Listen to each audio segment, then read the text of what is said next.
Chronicle has visited Connecticut's Mystic Seaport many times in the past, and visitors know well how America's maritime past sails on here. But who knew that some of Mystic Seaport's maritime past would be making history again 2 centuries later? It's not that anything here has changed, but rather that some of the seaport's history may never have left. And may be hanging around here on the seaport's star attraction, America's last surviving whaling ship, the Charles W. Morgan. Some claim it's haunted. 3 visitors from 3 different locations described the same thing, that being a man in 19th century clothing working on a pile of line or rope and smoking a pipe. No smoke coming from the pipe.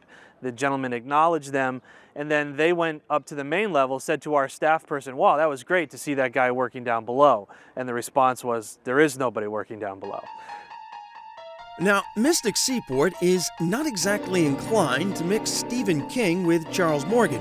On the other hand, she was built in 1841, so she's 165 years old, did 37 voyages over 80 years with a crew each time of about 30 to 33.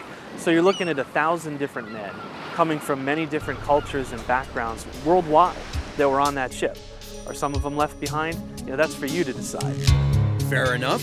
So, on a hot summer night, it was a bit of Halloween early as we went aboard with Don McLaughlin and Andy Laird of the Rhode Island Paranormal Research Group. Laird and McLaughlin were making their 4th investigative visit to the ship, and these Ghostbusters come armed. We got it cranked at a 10 max. So you're getting a strong reading right here? Well, that's what this is. This is picking up a Gauss field, electromagnetic field. Mm-hmm. Whether it's a ghost or not, or something else, that's something we have to investigate further. You won't find these gizmos at the hardware store. Laird claims these Gaussometers pick up electromagnetic smog, or the byproduct of paranormal activity. Got it? Hey, here's my wallet.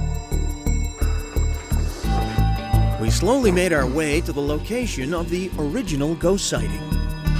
But we're not picking up anything right now. Nah. But suddenly... Have a chit-chat. That was your watch, right? Yeah. Just checking. Then, in the cramped crew's sleeping quarters, some heavy electromagnetic smog. Or it may just have been the 100-year-old dirty laundry. And if you think paranormal research isn't hard work, you haven't seen Andy Laird on the job, who, despite going empty-handed from stem to stern this night, remained convinced. What's your sense? It's haunted. Yeah. We just have to what level, we still have to find out yet, but it's haunted. Using a drumstick fashioned from the leg of a dead animal, they chant a special incantation which binds together all those inside the circle.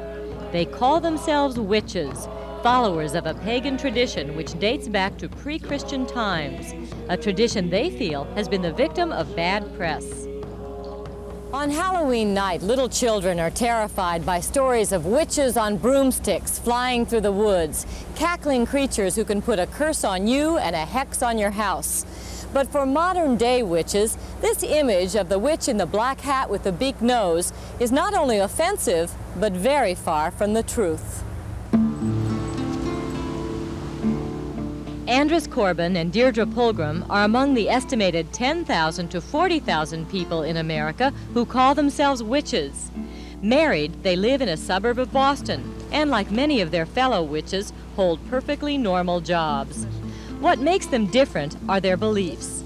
Preferring to be called neo-pagans, they follow a doctrine which subscribes to the theory that the universe is inhabited by many gods and spirits, and that all forms of nature, whether people or rocks or sky, share a common interconnected soul. Pretty unusual stuff, but unlike Satanists who worship the devil, neo-pagans are anxious to get across the message that their intentions are only positive. I think people are afraid, most often. I think they're sort of wary, like, is she crazy, or is she weird, or is there something wrong with her, or is she going to hurt me? Is she going to corrupt my children? What is she going to do to me? People, I think, automatically respond in terms of me harming them, and I wouldn't do that for the world. In the East, we call into our circle the spirit of air.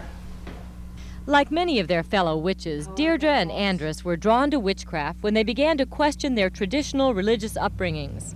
Once a week, in the attic of their house, they gather with the other members of their coven, as they call it, to pray. Using a variety of symbolic instruments, they engage in a series of rituals which honor the four forces of nature: earth, water, fire, and air. They acknowledge that witchcraft isn't for everyone. One thing that I should point out is that witchcraft is not a cult. We don't seek to convert people. You know, you'll never find us in airports or, you know, whatever, handing out literature, because we believe that if somebody wants to become a witch, they will somehow find their way to a coven.